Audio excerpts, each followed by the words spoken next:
बस उसकी प्रतिज्ञाओं को देखे, चाहे वो कितनी भी बड़ी हो। मेरे लिए मैंने ये निष्कर्ष निकाला है, वो जितनी बड़ी है उतनी बेहतर है, क्योंकि उसी ने ये कहा है, वही इसे करने वाला है। मुझे बस उस पर विश्वास रख के खड़े रहना है, इसका अंगीकार करते जाना है और अपेक्षा करना है, और ये होगा मेरे लिए, आपके लिए और किसी के लिए भी, क्योंकि विश्वास काम करेगा कहीं भी, किसी भी समय, किसी भी परिस्थिति में।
उन्हें परमेश्वर का वचन दे। जब भी आप चर्च में जाते हैं, उन्हें बहुत तायत से दे, उन्हें अपने दिल से दे, उन्हें उठाते जाए, उन्हें जीवन के वचन दे, जो सबसे बढ़कर है, जो भी इस संसार में दे सकता है उससे बढ़कर कोई भी इसे देने के लिए नहीं है।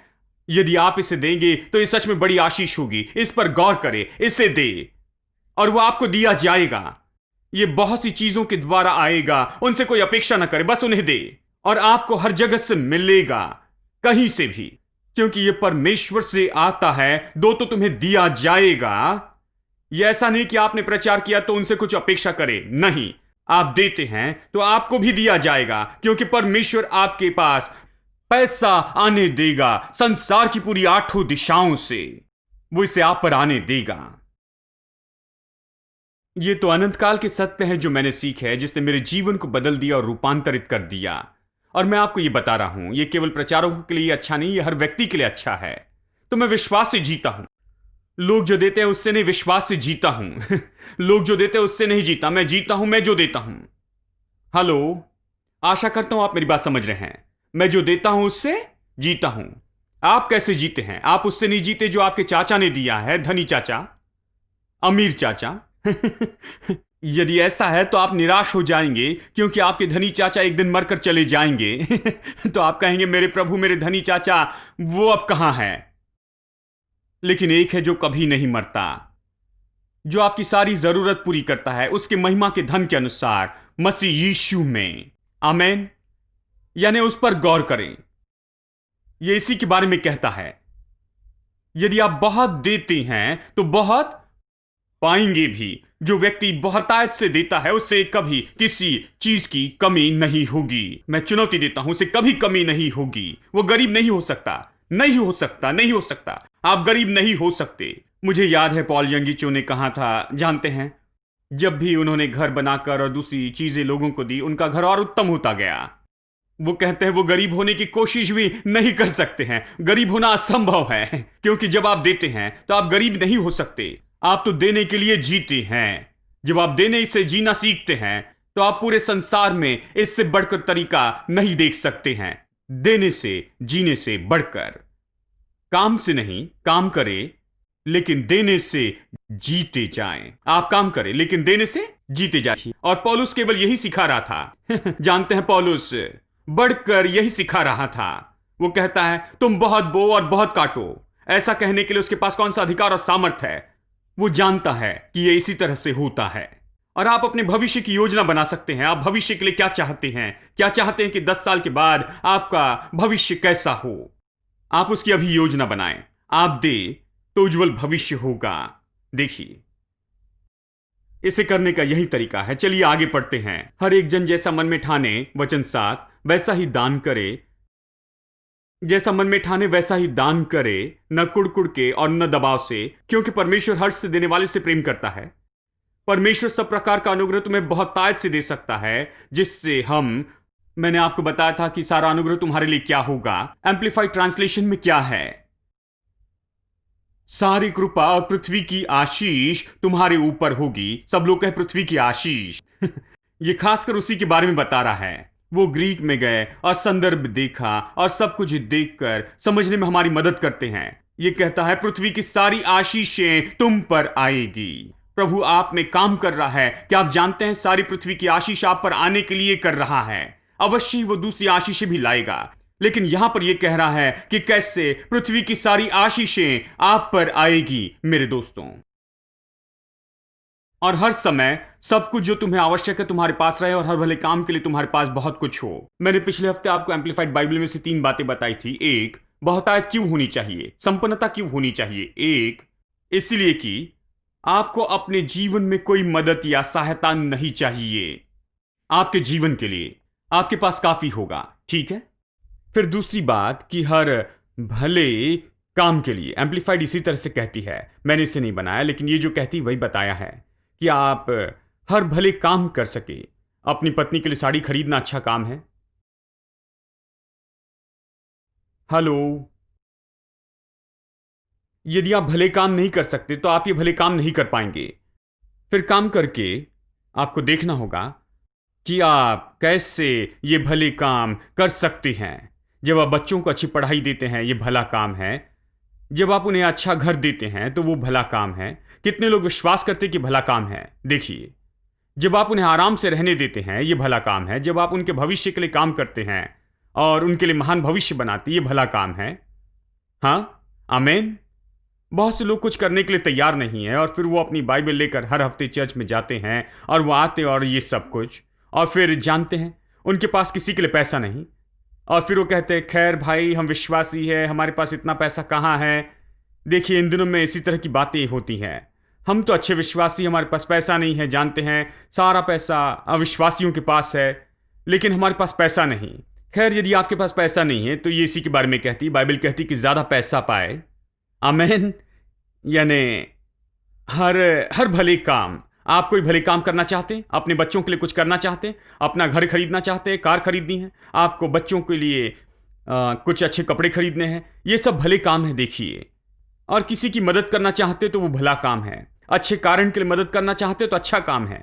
आप किसी को देखते हैं जिसमें कुछ कमी है, आप देखते हैं कि कोई पूरी गरीबी में है, तो ये कैसे होगा कि आप वहां पर जाएं और 1 महीने का पूरा अनाज खरीद कर दे, और ये आपके लिए कुछ भी नहीं होगा, या आपके लिए कुछ छुट्टे होंगे, केवल 2-3 हज़ार रुपए की बात होगी, इतना सामान खरीद के देंगे और कुछ महसूस न करेंगे, इसके बारे में कुछ महसूस नहीं करेंगे क्योंकि आपके पास इतना है। ये भला है।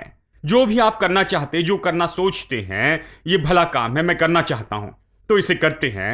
ये दूसरा कारण है। तीसरा कारण है, मैंने आपको बताया कि वो दान देने का काम करते हैं। ठीक है, बहुत से लोग दान का काम नहीं कर पाते, वो देना चाहते हैं लेकिन उनके पास नहीं है। बहुत से दान देना चाहते हैं विश्वासी, लेकिन देने के लिए कुछ नहीं है। जैसे मैंने कहा, बहुतायत पर विश्वास करते हैं। देखिए, वो देना चाहते, अच्छा दिल है, अच्छे विश्वासी है, यदि मरे तो स्वर्ग में जाएंगे, लेकिन वो प्रभु के राज्य के लिए कुछ नहीं करते। वो ये करना चाहते हैं, वो बहुत करोड़ देना चाहते हैं, कहना चाहते हैं, पास्टर यदि मुझे वो लॉटरी मिल जाए एक भाई ने मुझे पत्र लिखा, जानते हैं, मुझे $150 मिलियन की लॉटरी मिलने वाली है, जानते हैं, और यदि वो मुझे लॉटरी मिले तो मैं आपको दशवांश दूंगा। मैंने जवाब लिखते हुए कहा, मैं निश्चय ही जानता हूं कि आप मुझे दशवांश नहीं दे पाएंगे। कहा, कैसे? मैंने कहा, आपने कभी नहीं दिया है, यह तरीका नहीं है, हम लॉटरी से नहीं जीते हैं बाइबल कहती दो तो तुम्हें भी दिया जाएगा, बाइबल कहती बहुत बो तो तुम बहुत काटोगे भी। मैं जानता हूं कि आप नहीं दे पाएंगे क्योंकि कभी नहीं दिया है। मैं हमेशा कहता हूं कि करोड़ों मिलेंगे तो देंगे, ये कभी नहीं होगा, मैं आपको गारंटी दे सकता हूं, ये कभी नहीं होगा लेकिन वो व्यक्ति अब बहुतायत से देता है। मैं आपको बता सकता हूं कि भविष्य में भी वो बहुतायत से देगा, वो दे पाएगा, वो अपने दिल की इच्छा पूरी कर पाएगा, वो जो भी करना चाहता है उसे कर पाएगा, क्योंकि वो हर भले काम कर पाएगा और वो हर दान का काम कर पाएगा। ठीक है, चलिए पढ़ते हैं। मैंने बताया है, जैसे लिखा है वचन 9, उसने बिखेरा, उसने कंगालों को दान दिया, उसका धर्म सदा बना रहेगा। अब अतः जो बोने वाले को बीज और भोजन के लिए रोटी देता है, वही तुम्हें बीज देगा और उसे फलवंत करेगा और तुम्हारे धर्म के फलों को बढ़ाएगा। तुम हर बात में सब प्रकार की उदारता के लिए, जो हमारे द्वारा परमेश्वर का धन्यवाद करवाती है, धनवान किए जाओ, क्योंकि इस सेवा को पूरा करने से न केवल पवित्र लोगों की आवश्यकताएं पूरी होती है, परंतु लोगों की ओर से परमेश्वर का भी बहुत धन्यवाद होता है। अब मैं इसे एम्पलीफाइड वर्जन से पढ़ना चाहता हूं। 2 कुरिन्थियों अध्याय 9 वचन 12। मैं इसे पढ़ना चाहता हूं, जो भी पढ़ा है इसे एम्पलीफाइड से पढ़ना चाहूंगा। वचन 12, ठीक है। ये कहता है, परंतु लोगों की ओर से परमेश्वर का भी बहुत धन्यवाद होता है। अब एम्पलीफाइड वर्जन से सुनिए, अध्याय 9 वचन 12।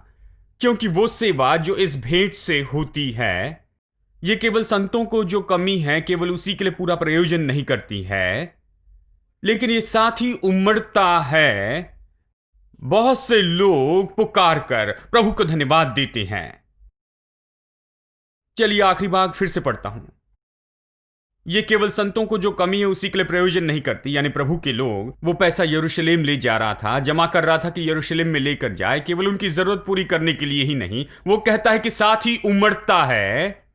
बहुत से लोग पुकार कर प्रभु को धन्यवाद देते हैं। संपन्नता के बारे में मुझे यही पसंद है, क्योंकि जब आप संपन्न होते हैं तो आप दे सकते हैं, दान के काम कर सकते हैं। जब आप संपन्न होते हैं तो लोगों को आशीष दे सकते हैं, हर जरूरत के लोगों को आशीष देंगे। जब आप संपन्न होंगे तो बस यहां देंगे, वहां देंगे, हर जगह देते जाएंगे। जानते हैं, इतना ज्यादा देंगे क्योंकि इससे कोई फर्क नहीं पड़ता, क्योंकि आपके पास बहुत है। अखबार में हम पढ़ते हैं कि किसी ने 25 लाख इस हॉस्पिटल के लिए दिए, उस स्कूल के लिए दिए, और इसके लिए और उसके लिए करोड़ों रुपए दिए हैं, और इसके लिए उन्होंने करोड़ों रुपए दिए हैं। मैं चाहता हूं कि कुछ विश्वासी इस तरह से दे और हम अखबार में इस तरह से उनके बारे में पढ़े, क्योंकि जानते हैं, हम सब विश्वासी इसी के लिए बहुत पवित्र हैं। वो सब बैठे हैं और उन्हें पैसा नहीं चाहिए और कुछ नहीं चाहिए, तो वो किसी को कुछ भी नहीं दे सकते हैं। देखिए, और संसार ये कर रहा है और विश्वासी बस बैठे हैं और उनका मुंह खुला है, बस इस तरह। जानते हैं, ये तो अजीब है। जब मैं वे पढ़ता हूं तो सोचता हूं 10 विश्वासी इसे क्यों नहीं करते हैं। जानते हैं, 1 करोड़ देना कुछ भी नहीं होना चाहिए, बस एक चेक लिख कर देना चाहिए। वो जाते और दूसरा आता है तो दूसरे को भी 1 करोड़ का चेक लिख कर दे दे। आपको इस तरह से रहना कैसा लगेगा?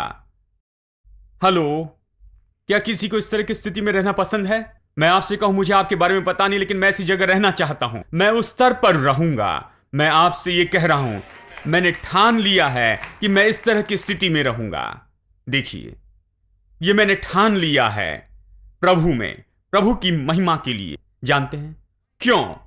लोग कहते हैं क्यों भाई? क्योंकि मैंने ये 3 कारण बताए हैं। जानते हैं कि बाहर से कोई मदद या सहायता न ले और इस तरह से जिए कि हर भले काम के लिए दे सके, दान देने वाले हो सके। लेकिन इनसे बढ़कर, पिछले हफ्ते मैंने आपको 3 कारण दिए, लेकिन इनसे बढ़कर ऊपर है, वो ये है, और ये सबसे बड़ा कारण है, और वो ये है कि बहुत से लोग परमेश्वर को धन्यवाद देंगे। आपके और मेरे देने के कारण ही वो प्रभु को धन्यवाद देंगे। लोग संपन्नता को नीचे गिराकर कहते हैं, खैर ये प्रभु को क्या महिमा देती है, ये क्या पैसों के बारे में कहते हैं, ये किस तरह से प्रभु को महिमा देती है, ये प्रभु को कैसे महिमा देती है और किस तरह से देती है। मेरे प्रभु, ये जिस तरह से प्रभु को महिमा देती है, एम्प्लीफाइड बाइबल कहती है कि बहुत से लोग पुकार कर धन्यवाद देते हैं। आपको ये कैसे लगेगा कि आप 10,000 लोगों को देते हैं और ये सब 10,000 लोग बस अपने हाथ उठाकर पुकारते हुए प्रभु को धन्यवाद देते हैं। आपने जो किया उसके कारण देखिए प्रभु को महिमा मिलती है, और प्रभु की महिमा के लिए ये है। देखिए, हम पवित्र लोग हैं। लोग हमेशा सोचते हैं कि विश्वासी अजीब लोग होते हैं। जानते हैं, कई बार जानते हैं, मैं विश्वासी मैं ये कह सकता हूं क्योंकि मैं भी ऐसे ही था। उनमें अजीब महसूसीकरण होता है। ओ भाई, आप जानते हैं, बहुत ज्यादा पैसा भी अच्छा नहीं है भाई। जानते हैं, ये बहुत ज्यादा अच्छा नहीं है। शायद बहुत ज्यादा डालडा अच्छा नहीं हो लेकिन मैं आपको बताऊं, बहुत ज्यादा पैसा अच्छा नहीं, ये नहीं कहना। क्योंकि यदि आपको ज्यादा पैसा नहीं चाहिए तो मिलने पर उसे यहां पर लाइए, मैं उसे लूंगा। तो आप उसे क्यों रखना चाहते हैं? ओ भाई, बहुत ज्यादा पैसा नहीं चाहिए क्योंकि वह हमें बर्बाद कर देगा। भाई नहीं, पैसा आपको बर्बाद नहीं करेगा, आप पहले ही बर्बाद हैं और आप बाकी सब बर्बाद करते हैं। जानते हैं, सबसे पहले यीशु को अपने दिल में ले ले, अपने दिल को पवित्र कर ले, अपने उद्देश्यों को पवित्र कर ले, परमेश्वर के सामने पवित्र हो जाए, अपने जीवन में प्रभु को महिमा देने के लिए ढूंढते जाए, परमेश्वर के लिए जीना चाहे, देह प्राण और आत्मा हर दिन प्रभु को देते जाए और प्रभु को परिश्रम दे। जो भी आप सब कुछ प्रभु को दे, तब पैसा कुछ नहीं होगा मेरे दोस्तों। आपके पास और पैसा होना चाहिए, आपके पास किसी से भी ज्यादा पैसा होना चाहिए, क्योंकि वो प्रभु को महिमा देगा। क्योंकि जब आप देते हैं तो बहुत से लोग प्रभु को धन्यवाद करेंगे प्रभु की महिमा के लिए। ये तो सबसे बड़ा है जो 3 मैंने आपको बताए हैं। ये तो चौथा है, लेकिन ये सबसे बड़ा है। निश्चित ही आप इसे लिख लें, क्योंकि आपका देना महिमा लाएगा, प्रभु को महिमा देगा, प्रभु को महिमा देगा। आमीन। मैं विश्वास करता हूं कि संपन्नता प्रभु की महिमा के लिए है, इसलिए मैं इसे नीचे नहीं रखता हूं। मैं पैसों के बारे में कभी बुरा नहीं कहूंगा, मैं कभी पैसों को नीचे नहीं गिराऊंगा।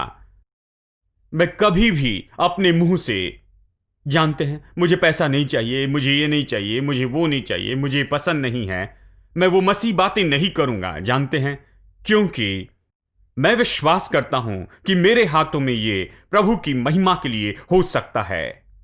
आमीन। क्योंकि संसार में हर तरह के लोग इस तरह की बातें कहेंगे, लेकिन इन चीजों को सही कर ले मेरे दोस्तों, इसे दिल में उतार ले। जानते हैं, कोई भी, मैं किसी से नहीं डरता कि वो ये और वो कहते हैं, वो आकर मुझसे बातें नहीं कर सकते। मैं संपन्नता के बारे में कहने से नहीं डरता, क्योंकि मैं जानता हूं सच्ची संपन्नता क्या है। मैं कह रहा हूं सच्ची, पवित्र, शुद्ध की गई संपन्नता जो परमेश्वर की महिमा के लिए है। इसलिए उसके बारे में कहते हुए मैं शर्मिंदा नहीं हूं, उसके बारे में कहते हुए मैं कभी शर्मिंदा नहीं होऊंगा। आमीन। कोई कहेगा, ओ भाई आप यहां सावधान रहिए, क्योंकि आपको उनसे आदर पाना है। मुझे उनका आदर नहीं चाहिए, उनका आदर काफी हो गया है। मैं प्रभु का आदर चाहता हूं। मैं चाहता हूं कि प्रभु मेरी ओर देखकर कहें, हां तुमने सच कहा और यही सही है। मैं यही चाहता हूं, मुझे किसी का आदर नहीं चाहिए। मैं आदर पाने के लिए प्रचार नहीं करता हूं, सत्य प्रचार कर रहा हूं कि लोग सत्य प्राप्त कर सके। आमीन। चलिए पढ़ते हैं फिलिप्पी अध्याय 3 से, और चलिए वचन 12 से आगे पढ़ते हैं। यह मतलब नहीं कि मैं पा चुका हूं या सिद्ध हो चुका हूं, पर उस पदार्थ को पकड़ने के लिए दौड़ा चला जाता हूं जिसके लिए मसीह यीशु ने मुझे पकड़ा था। हे भाइयों, मेरी भावना ये नहीं कि मैं पकड़ चुका हूं, परंतु एक काम करता हूं कि जो बातें पीछे रह गई उनको भूलकर आगे की बातों की ओर बढ़ता हुआ निशाने की ओर दौड़ा चला जाता हूं, ताकि वो इनाम पाऊं जिसके लिए परमेश्वर ने मुझे मसीह यीशु में ऊपर बुलाया है। अब आप देखिए, बाइबल अद्भुत किताब है। इसमें जिस तरह से सब कुछ कहा गया मुझे पसंद है। वो कहता है, ऐसा नहीं कि मैंने पा लिया है, इसका अर्थ है मैं वहां नहीं पहुंचा। पौलुस कहता है, ये महान प्रेरित पौलुस जिसने आधा नया नियम लिखा है, उसके बिना कोई आज मसीह शिक्षा नहीं होती सामान्य रूप में। और वो कहता है, मैं वहां नहीं पहुंचा। जब मैंने पहली बार इसे सिखाना शुरू किया, एक अच्छे बूढ़े विश्वासी मेरे पास आकर कहने लगे, खैर भाई आप ये अजीब बातें सिखा रहे हैं, ये नई चीजें। लेकिन जिस दिन मैंने बपतिस्मा लिया 40 साल पहले, मैं वैसे ही रहा हूं, सच्चा इस सत्य के लिए। 40 साल से मैं वैसे ही हूं। मैंने अपना दृष्टिकोण नहीं बदला, मेरे सिद्धांत कभी नहीं बदले, मैंने कभी इन बातों को नहीं बदला। तो मैंने कहा, आप कल और युगानुयुग एक से हैं भाई।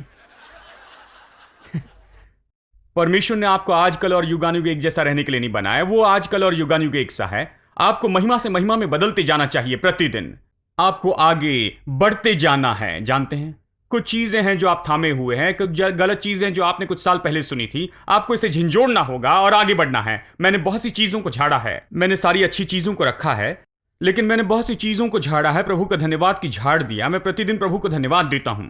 उसने मुझे इन चीजों से छुड़ाया है और मुझे ज्योति दी कि मैं उन चीजों से बाहर आ सकूं और प्रभु के वचन के सत्य में चल सकूं। यानी आपको आगे बढ़ना है, उन्नति करनी है। यदि आपको लगता है कि पा लिया है, यदि लगता है कि आप वहां पहुंचे हैं, तो आप सबसे बड़ी गलती कर रहे हैं मेरे दोस्तों। हम में से कोई नहीं पहुंचा। यदि पौलुस नहीं पहुंचा, तो मैं आपको गारंटी देता हूं कि आप नहीं पहुंचे हैं और मैं नहीं पहुंचा हूं। तो हम क्या कर रहे हैं यदि नहीं पहुंचे हैं? तो वो कहता है, यह मतलब नहीं कि मैं पा चुका हूं या सिद्ध हो चुका हूं। इसका अर्थ है कि मैं सारी चीजों के बारे में पूरी तरह से ज्ञान नहीं रखता। वो कहता, पर मैं दौड़ा जाता हूं। देखिए, हम सब यही तो कर रहे हैं। हम चर्च में क्यों आते हैं? हम मसीह जीवन में प्रतिदिन क्या करते हैं? दौड़ा जाता हूं उस पदार्थ को पकड़ने के लिए। दौड़ा जाता हूं जिसके लिए मसीह यीशु ने मुझे पकड़ा था। उसने मुझे क्यों पकड़ा? उसने मुझे क्यों थाम लिया? मैं तो बाहर कहीं था। मैं इन्हीं सड़कों पर भटकता था पुरस्वाक्कम में। किसी ने सपने में भी नहीं सोचा होगा कि मैं इस जगह पर खड़े रहकर प्रचार करूंगा। इन्हीं सड़कों पर मैं बस यहां वहां घूमता, कोने पर खड़े रहकर कुछ नहीं करता। ज्यादा समय तो बस यहां वहां 3-4 लोगों के साथ में खड़े रहता, केवल बातें करता, 6 बजे से 12 बजे तक, कुछ नहीं। और सारे प्रचारक मेरी ओर देखकर कहते, तुम यहां पर क्या कर रहे हो? तो मैं कहता, बस ऐसे ही, बस यही, हर दिन मेरे लिए ऐसे ही था। ऐसा लड़का यीशु ने क्यों मुझे थाम लिया? यीशु ने मेरे जीवन को क्यों थाम लिया? क्या आपने कभी इसके बारे में सोचा? मैं जानता हूं आपकी अपनी कहानी है। जानते हैं, यीशु ने आपको क्यों थाम लिया? आप कहां से आए हैं? आप कहां थे? आप में से कुछ लोग गैर मसीह परिवार से हैं। आपने मसीह को जाना है और ये सब। और आप में से कुछ लोग मसीह परिवार, गहरे मसीह परिवार से हैं। बस इस बारे में सोचिए कि आप यहां क्यों हैं। परमेश्वर ने आपको क्यों चुना है? प्रभु ने आपको मार्ग क्यों दिखाया है? क्यों उसने आपको पकड़ लिया है? उसने आपको पकड़ लिया है कि आप किसी चीज को पकड़ ले। हेलो। यानी आप उस काम में रहे कि उसे पकड़ ले जिसके लिए आपको पकड़ लिया गया है। इसे न चूके। बस उद्धार पाकर ऐसे ही जीते न रहें, जीवन ऐसे बिताकर मर जाएं और बाद में स्वर्ग में जाएं। नहीं, आप केवल स्वर्ग में जाने के लिए पकड़े नहीं गए, आप यहां किसी चीज के लिए पकड़े गए हैं। यहां आपको कुछ प्राप्त करना है, कुछ है जिसके लिए डटे रहना है, आगे बढ़ना है। और वो क्या है? हे भाइयों, मेरी भावना ये नहीं कि मैं पकड़ चुका हूं। इसका अर्थ यह है कि मैं नहीं सोचता कि मैं सब कुछ जानता हूं, सब कुछ समझ गया हूं। नहीं, वो कहता, मैं वहां नहीं पहुंचा, परंतु केवल ये एक काम करता हूं कि जो बातें पीछे रह गई उनको भूलकर आगे की बातों की ओर बढ़ता चला जाता हूं। यह मुझे बहुत ही पसंद है। मैं आपको यही बताना चाहता हूं, जो बातें पीछे रह गई उससे भूलकर आगे की बातों की ओर बढ़ता जाता हूं। बहुत से लोग अच्छा भविष्य नहीं पा सकते हैं बुरे भूतकाल के कारण। आपका भूतकाल आपको अच्छा भविष्य पाने से रोक रहा है। यही बहुत से लोगों के लिए सच्चाई है। बहुत से लोग अपना भूतकाल नहीं भूल पाते हैं, अपना भूतकाल निकाल नहीं सकते। वो विश्वासी हुए, उन्होंने बपतिस्मा लिया है और ये सारी चीजें। वो इतने साल से चर्च में, लेकिन फिर भी बोझ के साथ आते हैं और बोझ लेकर घर चले जाते हैं। 20-25 साल से चर्च में जाते हैं, वो अभी भी उसी बोझ के साथ आते हैं और उसी बोझ के साथ वापस चले जाते हैं, और वो अतिरिक्त बोझ के साथ रहते हैं, सच कहे तो।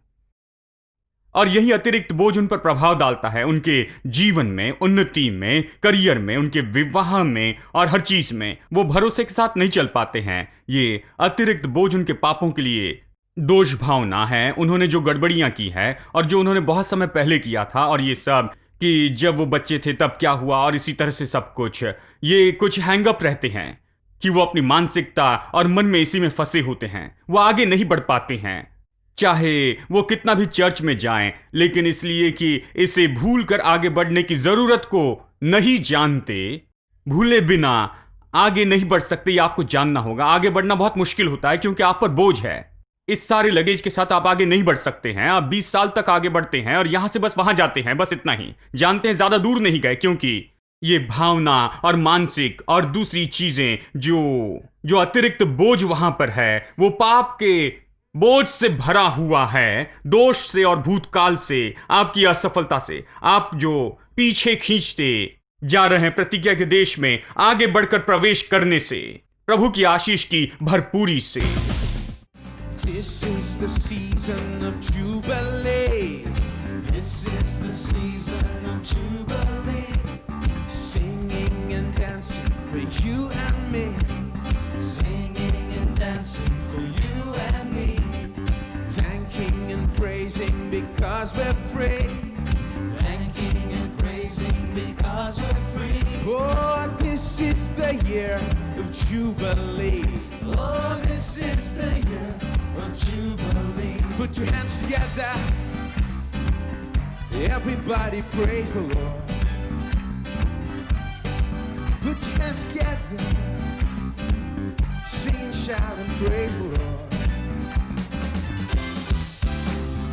This is the season of Jubilee. This is the season of Jubilee. Singing and dancing for you and me. Singing and dancing for you and me. Thanking and praising because we're free. Thanking and praising because we're free. Oh, this is the year of Jubilee. Oh, this is the year of Jubilee. Put your hands together. Everybody praise the Lord. Put your hands together. Sing and shout and praise the Lord. Everything that was stolen shall be returned unto me. Mother, father, sister, brother, they will all go free. Everything that was stolen shall be returned unto me. Singing, dancing, praising, shouting.